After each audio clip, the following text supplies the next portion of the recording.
أثيت على الحسن العبقى فالورد تضوى وتنقى حسن يا رب. بسم الله الرحمن الرحيم. الحمد لله رب العالمين وبه نستعين على أمور الدنيا والدين. الصلاة والسلام على أشرف الأنبياء والمرسلين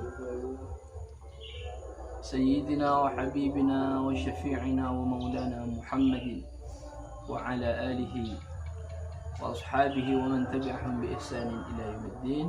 أما بعد. Tiba saatnya setelah sebelumnya kami sampaikan di beberapa pertemuan bahwa suatu saat akan ada ngaji makhraj dan sifat. Insyaallah mulai pertemuan kali ini kami akan mencoba mengurai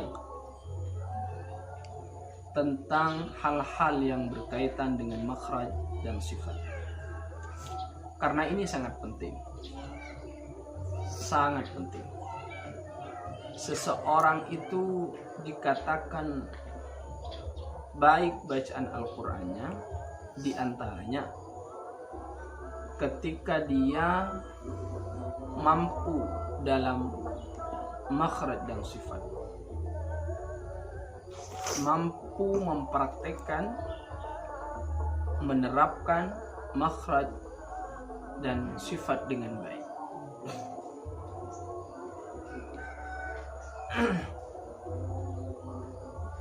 Makhraj dan sifat ini sangatlah perlu untuk dipelajari, dimiliki oleh pendidik yang mengajar Al-Quran khususnya. Sangatlah penting untuk diketahui, dipelajari oleh orang-orang yang membaca Al-Quran. Tentunya ini juga sangat penting diketahui oleh umat Islam, karena memang sebagai bekal dalam membaca Al-Quran.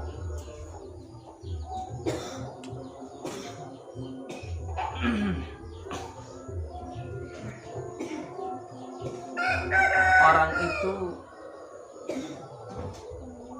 kalau membaca Al-Quran, makharijul hurufnya baik, sifatnya baik,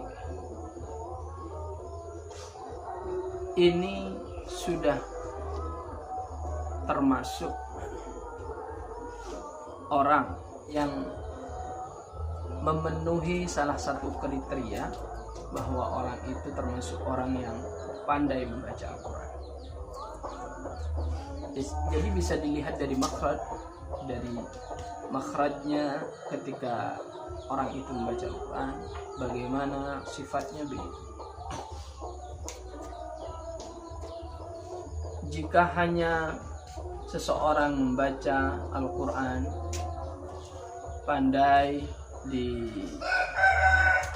praktek guna, ikhfa, hukum-hukum ahkamul huruf dan lain sebagainya, ahkamul mad itu, tapi masalah makhraj dan sifat itu kurang baik, maka dia tidak dianggap baik bacaan Al-Qurannya, tidak dianggap baik, masih kurang.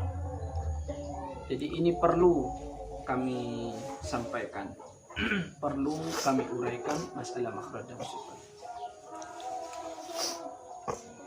Makhraj itu ya secara bahasa kan tempat keluar. Nah, secara istilah makhraj itu tempat mengeluarkan huruf dan tempat untuk membedakan antara huruf yang satu dengan yang lain. Mahallu khurujil huruf wa tamyizihi min ghairi. Dalam hal ini di ngaji makhraj dan sifat ke depan kami menggunakan kitab kami sendiri yang telah kami susun dan sudah ditashih oleh guru besar Kiai Haji Muhammad Basri Ali Murtada, yang kebetulan kami sudah mengambil sanad dari beliau dan sudah mendapat buku ini sudah mendapat sambutan baik dari beliau, sudah ditashih juga ke beliau.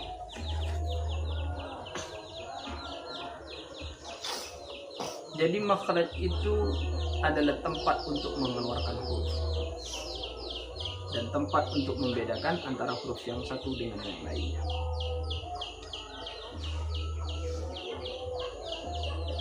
Mayoritas ulama mengatakan bahwa tempat keluar huruf itu ada 17. Yang 17 ini ada di 5 tempat. Secara ini ya. Secara pengelompokannya ada di 5 tempat. ada di 5 tempat. Cuma rinciannya nanti ada di 17. Dikelompokkan menjadi 5. Jadi yang 17 itu dikelompokkan menjadi 5. Apa saja yang 5 itu? Pertama al-jawf. Al-jawf. Al-jawf itu lubang tenggorokan dan mulut. Al-jawf. Yang kedua al-halqu, tenggorokan. Yang ketiga al-lisan, lidah.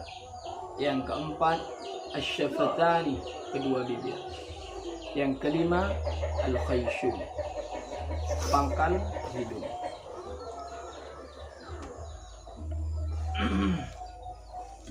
Jadi huruf-huruf itu semua huruf hijaiyah, tempat keluarnya ada di 5 ini.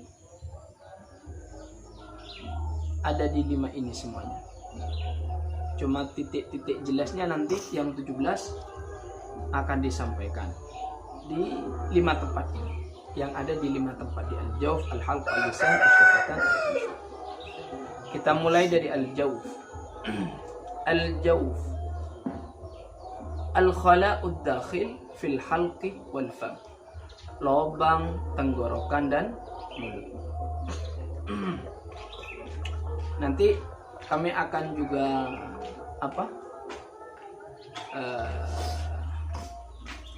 berikan contoh praktek cara pengucapan huruf-huruf ini sesuai dengan makhraj dan sifat, insyaallah. Jadi al-jawf ini lubang tenggorokan dan mulut. Huruf yang keluar darinya dari lubang tenggorokan dan mulut ada 3, yaitu huruf mad. Apabila alif terletak setelah harakat fathah, ya sukun terletak setelah harakat kasrah, dan waw sukun terletak setelah harakat dhammah, maka ketiga huruf itu tempat keluarnya di al-jawf. Toh, qala, qila, qula. Jadi al-khala'ud dakhil fil halqi wal fam, lubang tenggorokan dan mulut. Jadi tempat keluarnya huruf mad dalam hal ini itu di lubang tenggorokan dan mulut. Tidak usah dibaca qila, qula, qula. Tidak. Jadi hanya ada di lubang tenggorokan dan mulut. Qala, qila, qula. Innal ladzina amanu. Jadi tidak usah dibaca atau tidak boleh dibaca innal ladzina amanu. Ini salah. Jadi huruf mad itu tempat keluarnya di al-jawf. Ini tempat keluar yang pertama. Yang kedua adalah al-halqu. Al-halqu. Di al-halqu ini ada beberapa titik. Ada beberapa titik di tenggorokan. Yang pertama namanya aqsal halqi, pangkal tenggorokan. Pangkal tenggorokan. Tempat ini jauh dari mulut, dekat dengan arah dada. Iya, ay ab'adahu 'anil fam. Aqsal halqi itu maksudnya ay ab'adahu 'anil fam wa aqrabahu ila jihati sadr. Nah, huruf yang keluar di sini hamzah dan ha di aqsal halqi.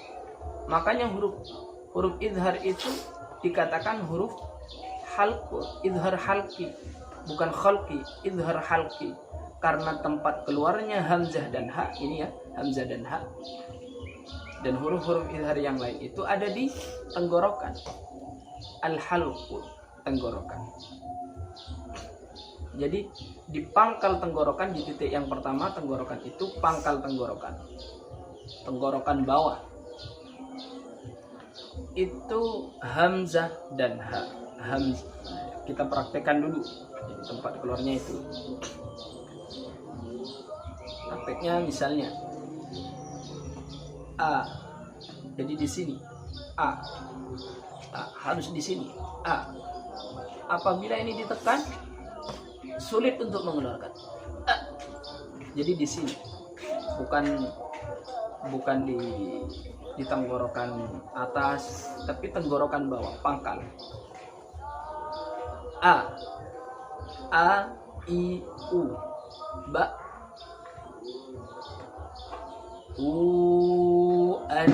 ani, a, na, minal, mu, nimai, ani, a. Ini a. U'iddat, bedakan. U'iddat ila bari'ikum,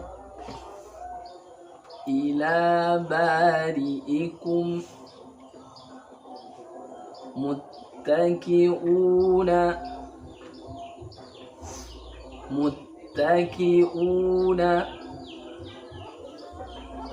ya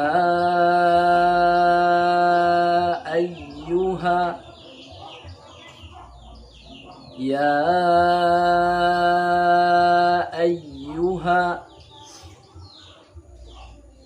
as-sama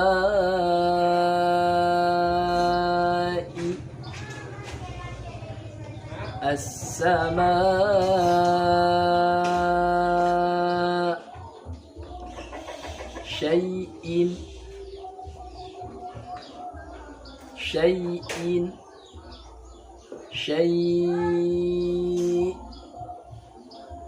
mil'u, mil. Kalau di waqaf mil, hamzanya ada, jadi tidak boleh mil, tapi mil. Al-khab'u, dif'un, dif, jadi bukan dif. Fa ini tidak boleh tawallud. Dif'un, dif. Ini hamzah. Yang kedua adalah ha di pangkal tenggorokan ini. Prakteknya al-ha'u,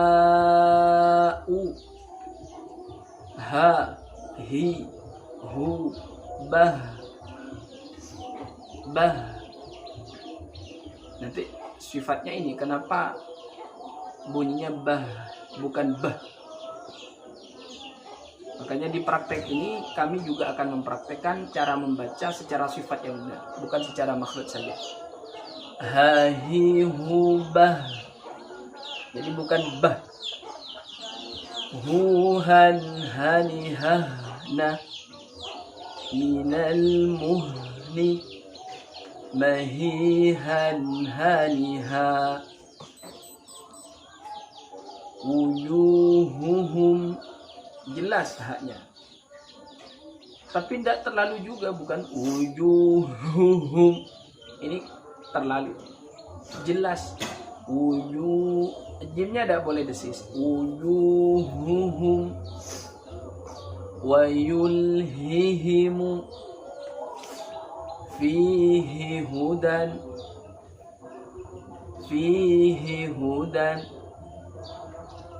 yastahzi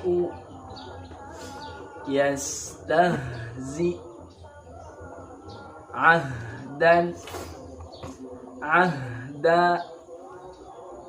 ihtada. Ini kumpul bersama antara hamzah dengan ha, sama-sama di pangkal tenggorokan. Ihtada kal'ihni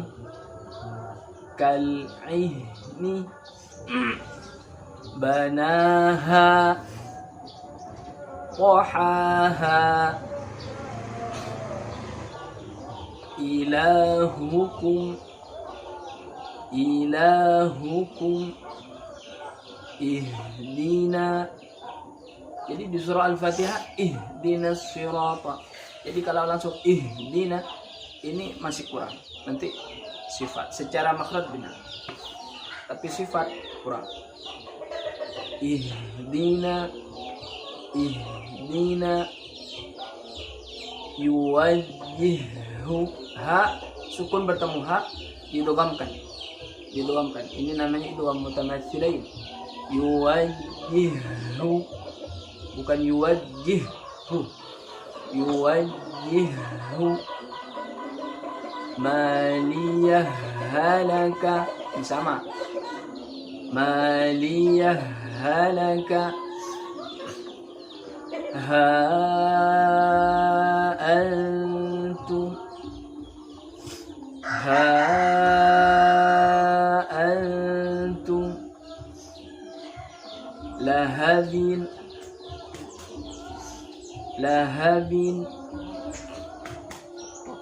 lahab ma naf'ahu katsira. Hanya ini pendek. Ma naf'ahu katsira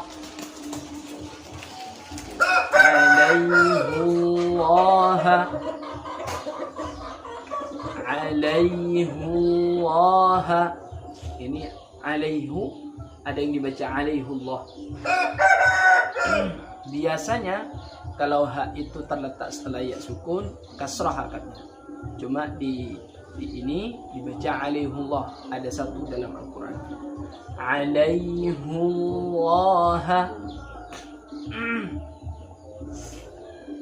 Kenapa dibaca dhamma? Nanti di pembahasan gharib muskilat suatu saat insyaallah.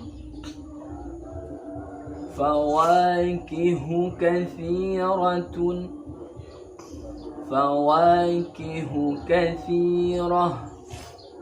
yardahu lakum. Ini contoh atau praktek dari hamzah dan ha. Cukup kiranya pertemuan kali ini yang bisa kami sampaikan di pertemuan pertama ngaji awal tentang makhraj. Semoga bermanfaat bagi kita semua. Allahumma arhamna bil Qur'an waj'alhu lana imaman wa nuran wa hudan wa rahmah. Allahumma dhakkirna minhuma nasina wa 'allimna minhuma jahilna warzuqna tilawatahu ana al-layli wa atrafan nahar waj'alhu lana حجة يا رب العالمين.